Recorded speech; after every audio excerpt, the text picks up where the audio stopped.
To this very day, confusion remains in the Pokemon community over what exactly constitutes a mythical Pokemon. Most of us are probably able to point at Mew or Celebi and say, oh yeah, that's one of them. But when you then ask whether Manaphy, let alone Phione, is a mythical Pokemon, people are less certain. And if you then ask whether mythical Pokemon are legendary Pokemon or not, you have officially started the debate. Even though all these questions have official answers that I will get to in a minute, what this mostly shows is that mythical Pokemon are an incredibly confusing and inconsistent concept that wasn't really a separate thing in the West until the franchise was already 15 years old. And what they defined it as back then, that doesn't really work anymore today. The mythical Pokemon as it is supposed to exist, it's dead. Let's start by answering those earlier questions, and trust me, even if you think you know your stuff, I'd wager there are still some surprises waiting for you in the confusing web that are mythical Pokemon. So, to first get some names out, considered to be mythical Pokemon are Mew, Celebi, Jirachi, Deoxys, Shaymin, Manaphy and Phione, Darkrai, Arceus, Victini, Keldeo, Meloetta, Genesect, Diancie, Hoopa, Volcanion, Magearna, Marshadow, Zeraora, Meltan and Melmetal, Zarude and Pecharunt. Now, at first sight, this group feels like it fits, right? They're all Pokemon at the absolute dead end of their regional Pokédex. Except for Victini. And they're all super limited, you can only get one. Except for Phione, which you can breed yourself until Ditto gives out. Okay, but at least they're all event Pokemon.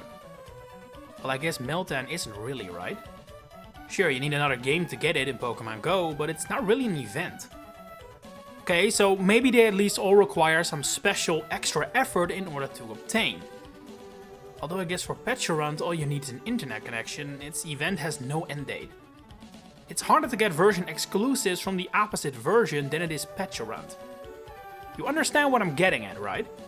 Even though mythical Pokemon are without a shadow of a doubt an official distinction of Pokemon, it is by far the least defined one. Sure, some people may consider Archelodon, Haxorus or Flygon to be pseudo-legendaries, but at least that group has a clear definition. Mythicals have nothing in common.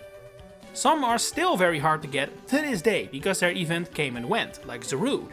Others are now the focus Pokemon of a mainline title, like Arceus, and will be available that way forever.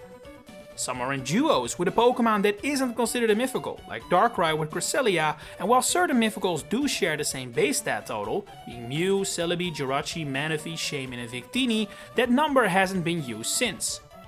There is no clear definition as to what a mythical Pokemon is, and the moment you create a definition, you lose out on certain Pokemon Game Freak considers mythicals, while adding some that aren't.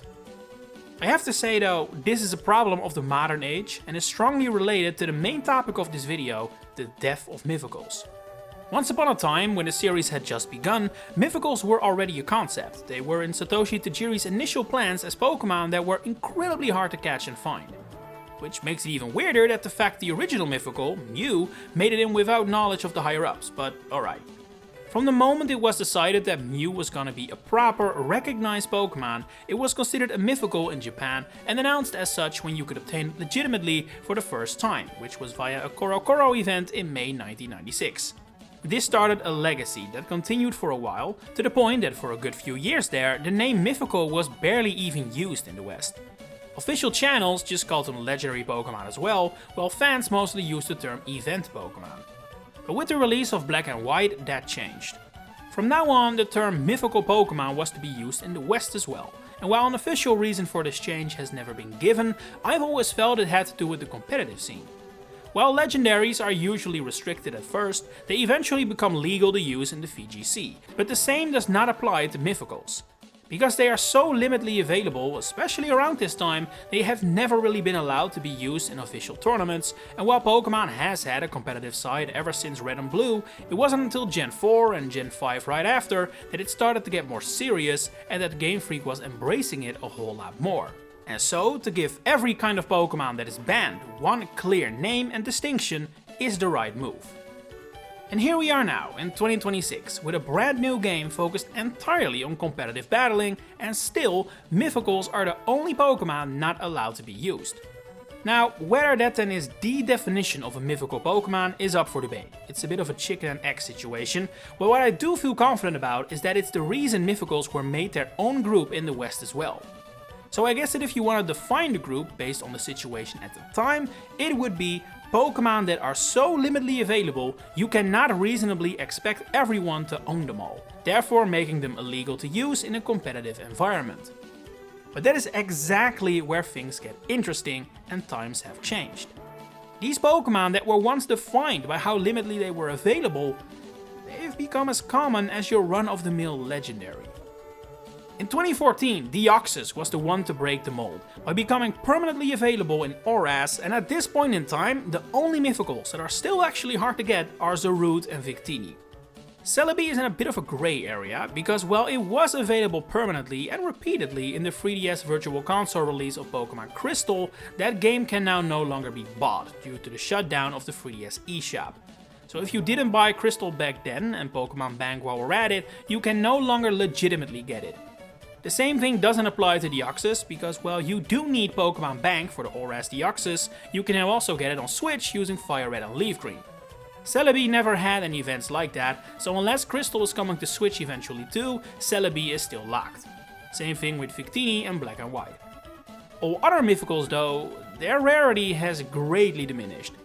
Magearna followed after Deoxys and became available for everyone in the Alola games. Mew and Jirachi can be obtained in BDSP before you have as much as earned a few gym badges, and the Sinnoh Mythicals have now been in more Switch games than several common box legendaries. But the one title to really blow the lid on this idea was Legend ZA.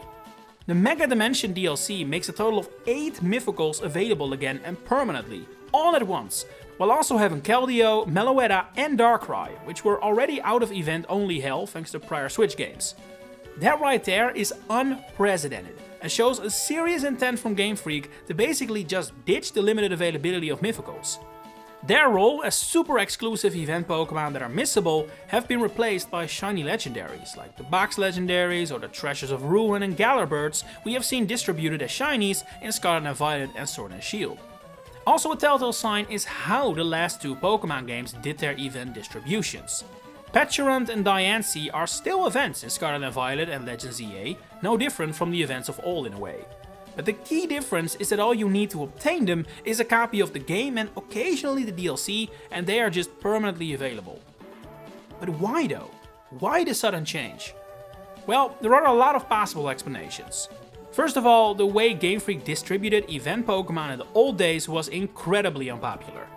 While the GBA and DS days at least made these very hard to get events into a spectacle with an actual story and new locations to visit, starting with the 3DS, most of them were just a random mystery gift handed to you in a Pokemon Center, if you were lucky enough that the event was available in your region and you just happened to hear the news during this period. While these kinds of events still exist, and especially in Japan they're still super common, making that the only way to receive a Pokemon is not a good look. Especially if you want that Pokemon to have any semblance of popularity, of course. I mean, what works better to make people interested in a Pokemon you want to make a movie about or sell merch of? Making it basically impossible to get? Or making it so you can obtain it and actually bond with it? I think I know my answer. But while that explains the situation as changed in ORAS, it's not an answer to the even further escalation of Gen 8 and 9 and especially Legend ZA. Again, more than half of the mythical Pokemon in existence are available in this game. That cannot have been on anyone's bingo card.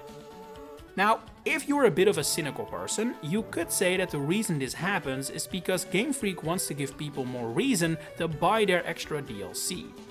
Both Scarlet and Violet and Sword and Shield exclusively made their Mythicals available through the DLC, and Legend ZA does the same. You could even go as far as to say that the lower the quality of the DLC, the more Game Freak feels compelled to stuff it with Mythicals. Gen 8 and 9 are widely accepted to have quality DLCs, and they have the lowest number, while Mega Dimension is quite a step down in terms of quality and has a boatload of Mythicals, as if it's an attempt to artificially increase the expansion's value. That could be the reason, and if it is, then we will find it out in the future based on what the expansions to games yet to come will end up doing and looking like. But personally, I have a different suspicion. I can't help but wonder if Game Freak is planning to eventually make Mythicals competitively legal. After all, the reason they aren't is not because they're too strong or anything, it's because they're too hard to get. If that problem is fixed, then there is no reason why they should still be illegal going forward, and now that Pokemon Champions exist as a new platform for the VGC, making sure Mythicals are distributed in a fair way can be done even easier. But as great as that would be, to truly make all Pokemon competitively legal, it basically kills the idea of what a Mythical is. As we established earlier, this group of Pokemon share basically nothing with each other. The only thing they have in common is Game Freak's random assignment that they're a Mythical and the fact they aren't legal in the competitive space. If that last one was to change, what is the purpose of Mythical Pokemon at that point? We could see a return to the days of old for the West and the days Japan never even had, where Legendaries and Mythicals are the same. You're not gonna tell me you were able to tell that Zeraora is a Mythical in Legends EA and Groudon is not. If they're both available like that, then what's the difference? There is none. So then what is the point of keeping this distinction which basically just serves to create confusion? There is none. And so, while we're not quite there yet, I wouldn't be surprised if we will see the end of the distinction of Mythical Pokemon soon. Maybe not yet in the game data, but certainly outside of it, in the official communication from the Pokemon Company. And even if that doesn't happen either, you could still make the argument that the true meaning of Mythical Pokemon has already been lost. But I'm curious, would you say that is a bad thing? Or are you happy to accept these Pokemon as regular legendaries? Share it in the comments below. If you enjoyed this video, please consider giving it a like, subscribing, and if you really want to support me, you can now become a channel member to get all kinds of fun perks and help me keep bringing these videos to your doorstep every week. For now, thanks for watching and enjoy the rest of your day.